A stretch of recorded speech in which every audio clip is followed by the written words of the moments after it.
Bismillahirrahmanirrahim.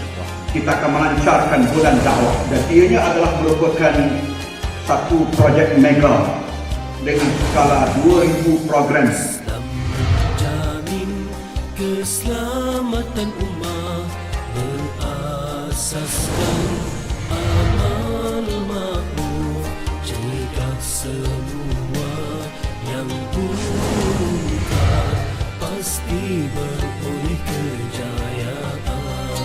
Pahlawan Islam hebat berpencak menentang musuh petualang negara.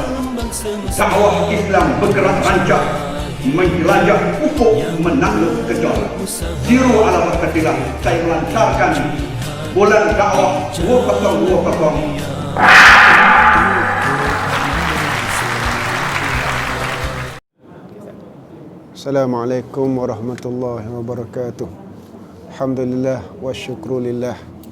Puji syukur bagi Allah yang memberi hidayah taufik pada kita semua. Mudah-mudahan Allah senantiasa limpahkan kita taufik hidayahnya sehingga ke akhir hayat. Jadi kepentingan dalam kita menjaga lidah lah. Sebab kita membicarakan tentang lidah, iaitu lidah antara salah satu nikmat yang Allah telah kurniakan pada kita. Sekira-kira nikmat ini semua Allah Ta'ala jadikan bukanlah satu benda yang sia-sia, melainkan adanya hikmah dan manfaatnya. Jadi kewajipan kita memelihara lidah, iaitu pelihara lidah daripada kita melakukan maksiat, perkara yang ditegur oleh Allah, sebagaimana yang maklum seperti kita mengumpah, mencaci, memaki. Kerana Islam itu adalah satu agama yang indah. Maka keindahan Islam itu orang akan lihat, bagi orang bukan Islam dia akan melihat akhlaknya, yang termasuk akhlak adabnya.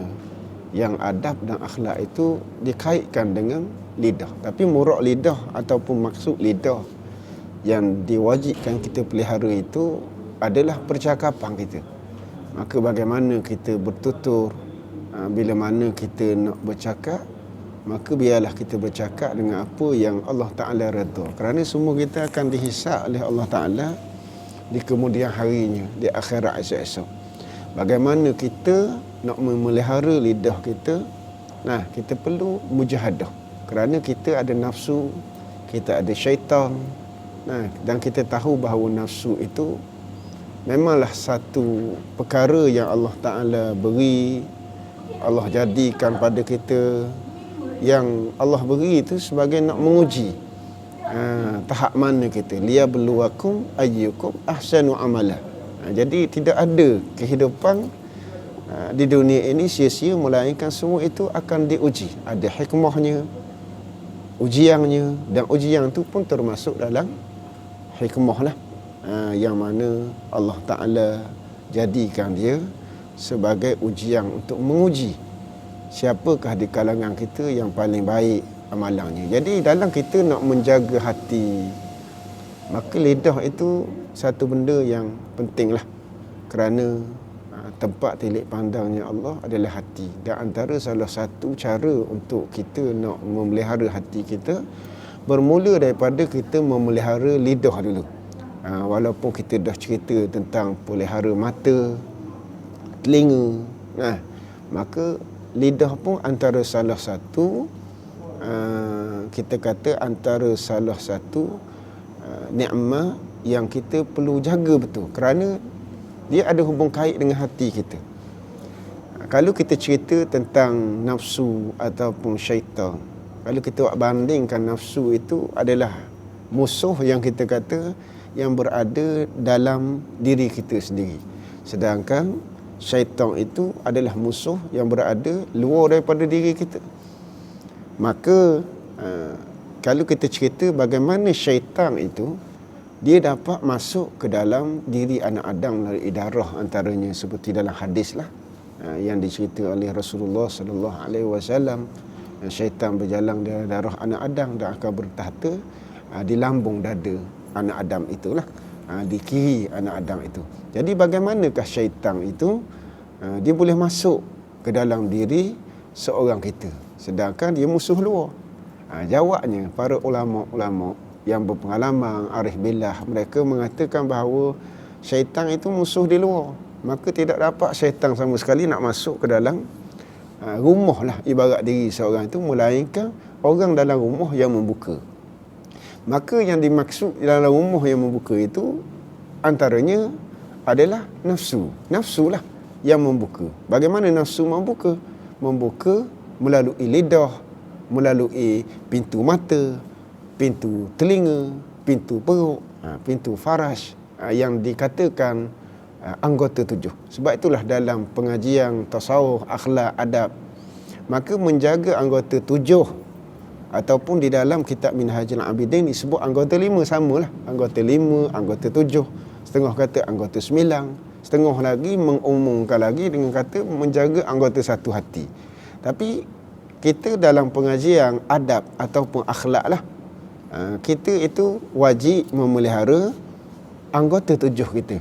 Ini yang maklum lah, sebab kita guna istilah anggota 7 ni kerana ramai kita tahu bahawa anggota 7. Kalau sebut anggota 5, barangkali kita ni mikir gapo dia anggota 5, anggota 9, apatahlah anggota 1. Jadi anggota 7 ni yang masyhur lah, kita kata yang ghalib-ghalibnya kita tahu. Jadi anggota 7 itu ibarat seperti pintu. Diri kita ibarat seperti rumah. Nafsu ibarat seperti musuh di dalam diri, sedangkan syaitan musuh di luar. Jadi kalau kita kata bagaimana syaitan itu, syaitan dia dapat masuk ke dalam diri anak Adam, jawabnya dia akan masuk melalui pintu-pintu yang dibuka oleh nafsu itu sendiri. Kerana nafsu yang duduk di dalam diri kita. Jadi pintu antara pintu-pintunya seperti yang kita membicara, antaranya lidah. Maka bila kita bercakap satu benda yang tidak memberi manfaat, sebab tu dalam tasawuf dia mengajar kita, dia mendidik kita, bukan hanya kita memelihara daripada bercakap perkara yang haram. Kerana memelihara perkara yang haram bukan saja dalam tasawuf dibicara, dalam fiqh pun kita wajib meninggalkan daripada bercakap perkara yang haram. Itu hukum yang semua fardu ain atas kita kena buat. Tetapi tasawuf mengajar lagi supaya kita lebih halusi, detail, sehingga kewajipan ataupun kewajipan lah kita kata bagi orang-orang kita yang berkehendak, kita yang berkehendak nak menyucikan hati kita, nak membersihkan jiwa kita ini, maka kita wajib juga memelihara daripada bercakap benda yang harus, yang sia-sia. Itu pelik sikit lah kalau kita tengok tak je dengar. Seperti mata pun sama, kita memelihara daripada melihat benda yang harus. Tapi benda yang harus yang mendatangkan sia-sia, maka tasawuf mengajar kita pejang lebih baik. Sama juga dengan lidah, sama juga dengan telinga. Mendengar perkara yang harus, yang sia-sia, lebih baik tutup telinga. Tutup tu makna tak dengar. Pejang tu makna tak tengok. Bukan pejang secara hakiki dengan makna pejang gitu. Tak tengok, kalau tidak kita tidak boleh berjalan lah. Cuma itu kinayah lah. Kita kata pejam dengan maksud majazi, bukan hakiki. Sama juga dengan telinga. Tutup dengan makna tidak mendengar. Bukan bermakna kita tutup sampai tutup secara isyarat begini. Tidak. Tapi tutup dengan makna kita tidak mendengar. Yang dikatakan tidak mendengar, iaitu yang pertama, tidak mendengar perkara-perkara yang haram yang ditegah oleh Allah. Itu satu. Itu wajib semua. Bukan orang yang nak menyucikan hati saja. Kita orang awam pun kita wajib yang tu. Bukan orang yang khusus, orang salik saja, tidak. Maka kita kata semua itu wajib menutup daripada perkara yang haram, berkata perkara yang haram, melihat yang haram.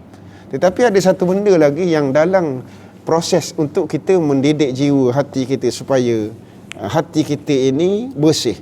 Dan dia adalah tujuan kenapa kita nak bersih hati. Maka tujuannya itu tak lain lah kerana hatilah tempat kita merasa.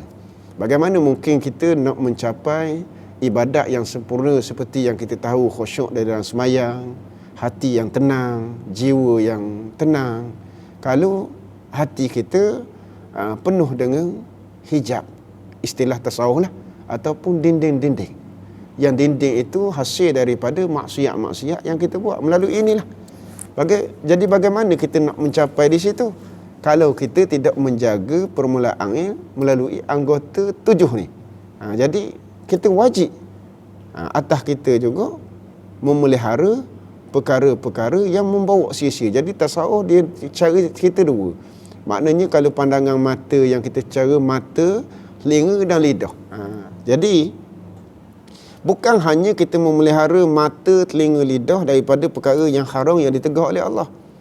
Bahkan kita dituntut juga memelihara daripada perkara yang harus, yang sia-sia. Itu tasawuf haja, nak mendidik. Kalau kita buat banding juga, kalau guna kaedah fiqh dia panggil saddu zara'i lah. Nak menutup satu benda yang barangkali boleh membawa kepada mudarat. Walaupun kita kata melihat tiang. Melihat tiang itu harus hukumnya. Boleh tengok, boleh tak mau tengok. Tengok pun tidak berdosa, tak tengok pun tak berdosa. Tapi kalau melihat tiang itu sia-sia kita melihat, tak ada manfaat memberi dok ingat Allah, dok ingat akhirat, tak ingat satu benda-benda yang boleh membawa kepada redha Allah, maka melihat tiang yang haruh tu dipanggil tengok yang sia-sia. Maka tasawuf pun ajar kita pejam. Ini susah sikit nak cerita. Sebab apa? Sebab itulah kita dalam pengajian tasawuf kita perlu mengambil cara tasawuf ini bukan hanya ilmunya tapi tarbiyahnya. Yang tarbiyahnya melalui mereka yang berpengalaman lah. Sebab tu barangkali apa yang saya cerita ni ada yang faham, ada yang barangkali takkan tak boleh tengok tiang. Dia bukan tidak boleh tengok tiang. Cuma tasawuf mengajar cara begitu. Cara begitu kerana nak menutup supaya kita tidak melihat juga perkara sia-sia. Yang perkara sia-sia itu akan menyibukkan hati kita. Apa yang kita tengok, apa yang kita dengar, ataupun apa yang kita bercakap. Kerana semua yang kita cakap, kalau kita nisbah bicara bab lidah seperti hari ni tu, saya buat banding seperti mata yang kita ngaji lepas lah.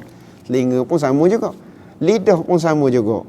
Iaitu kita memelihara bukan hanya benda yang diharamkan oleh Allah, tetapi kita wajib juga. Ini wajib ini nisbah bagi kita yang nak menyucikan hati kita.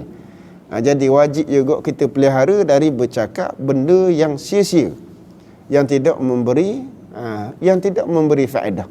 Sebab itu dia ada cerita bagaimana Hasan bin Sinan, bila mana Hasan bin Sinan itu lalu pada ghurfatul bait, satu bilik, lalu dia bertanya, lalu dia mengatakan bilakah bilik ini siap ataupun dibina, bilakah? Lalu bila mana dia bertanya begitu, dia menyedari bahawa dia bertanya itu pun satu benda yang sia-sia. Maka sehingga Hasan bin Sinan pun dia sedar, lalu dia menyesali, sehingga dia kata, alangkah celanya diriku. Kenapa? Kerana aku telah bercakap benda yang sia-sia.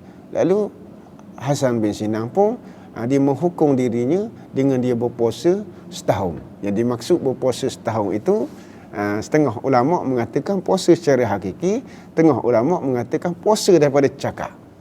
Itu contoh tuan-tuan yang kita nak gambarkan bagaimana orang-orang soleh, mereka ini bukan hanya menjaga lidah daripada berkata yang haram, tapi menjaga juga daripada perkara yang haram, yang sia-sia, tidak ada faedah. Maknanya tanya bilik, apa faedahnya untuk akhirat contohnya. Lainlah kita tanya bilik yang boleh menampakkan kebesaran Allah. Itu dia dah jadi perkara haruh yang manfaat. Jadi perkara haruh yang sia-sia seperti tadi. Macam kita buat banding lagi supaya mudah faham. Melihat tiang. Tadi kita cerita haruh boleh tengok, boleh tak tengok. Kalau tengok pun tak berdosa, tak tengok pun tak berdosa. Tetapi kalau semata-mata tengok, tiang-tiang. Maka tengok tiang itu jatuh tengok yang sia-sia. Tapi kalau tengok tiang, kita nampak kebesaran Allah. Oh, hebatnya tiang ni.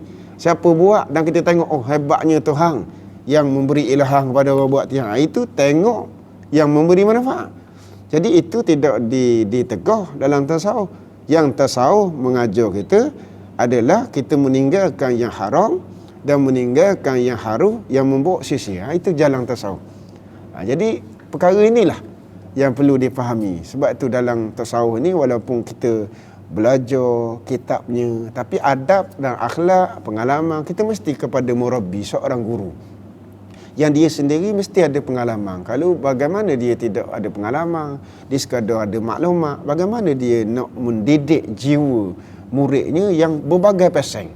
Kalau dicerita sekadar ilmunya, barangkali murid dia ini penyakitnya begini, ini penyakitnya begini. Jadi dia pakai pukul borong, itu dipanggil hanya sekadar maklumat. Sedangkan kalau mengikut pengajian tasawuf lah, sebab tu tasawuf mementingkan kita ada murabbi yang memang dia bukan saja berilmu, tapi dia itu seorang yang mempunyai pengalaman. Seperti yang saya cerita tadi lah, barangkali kita pun tak pernah dengar pun bukan main, ataupun kita kata pelik ni tak boleh tengok tiang, tidak. Itu yang saya belajar lah daripada guru saya, dan bahkan banyak lagi perkara-perkara yang barangkalinya kita dengar ni pelik, tetapi benda itu tidak pelik bagi kita yang melalui, kerana dia antara orang yang pengalaman, sehingga dia berjaya mendidik hati dia melalui ini. Seperti Al-Ghazali sendiri, dia menulis kitabnya Minhajul Abidin, perjalanannya berdasarkan pengalaman dia sendiri. Jadi dalam itu diselit bahawa nak mendidik jiwa, nak mencari, nak menjadi abid yang sempurna, dia tidak dapat tidak melalui hatilah. Jadi hatilah tempat yang mana kita kata menanggung rasa ataupun rahsia. Rahsia itu perkara yang dakik lah. Kita ceritalah secara awami rasa. Kerana contohnya kita kait dengan kita orang awam, ibadat, nak rasa lazat. Maka semua daripada batin, tetapi orang panggil permulaannya adalah dengan kita menjaga anggota tujuh. Jadi anggota tujuh itu adalah satu kewajipan bagi kita semua menjaga. Bukan hanya ustaz, tapi semua kita jaga yang haram dan jaga yang harum. Walaupun kita kata jaga yang harum itu untuk khusus untuk kita membaikkan hati. Kalau kita tak ambuh pun tak ada masalah. Sebab dia cerita tadi, tengok tiang budak dosa, tak tengok budak dosa. Cuma bagi kita, faham molek tu, bagi kita yang berkehendak nak menyusuli, nak membersihkan hati kita, maka kita menjaga juga daripada perkara yang harus, yang sia-sia. Jadi saya rasa itulah sekadar yang reka. Mudah-mudahan kita semua dirahmati oleh Allah Ta'ala. Assalamualaikum warahmatullahi wabarakatuh.